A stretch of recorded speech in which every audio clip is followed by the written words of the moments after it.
Calculator হ্যাক্সে আজকে আমরা একটা নতুন ভিডিও নিয়ে হাজির হয়েছি। এই ভিডিওতে দেখা যাচ্ছে একটা রাশি আছে, এই রাশিটা আমরা কীভাবে ক্যালকুলেটর দিয়ে করব সেটা আজকে তোমাদের দেখাবো। তাহলে চলো শুরু করা যাক। তাহলে প্রথমে আমরা এই রাশিটা ক্যালকুলেটরে তুলবো। তাহলে কীভাবে তুলবো? Alpha x cube minus x square minus x minus minus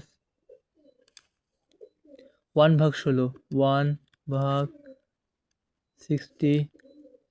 তাহলে আমরা এই মানটা এখন তুললাম। এখন আমরা ক্যালিক এখানে লেখা আছে, এখানে টিপ দিব।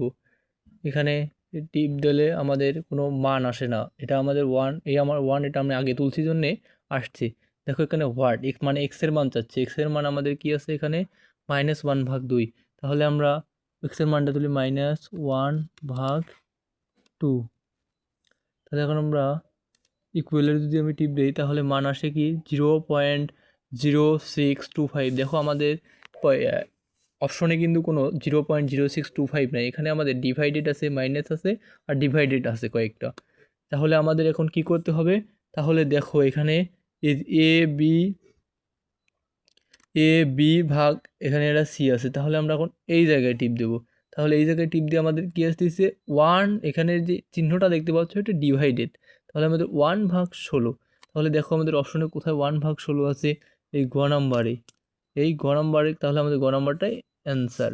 ভিডিওটা ভালো লাগলে একটা সাবস্ক্রাইব করে দিও আমার চ্যানেলটা।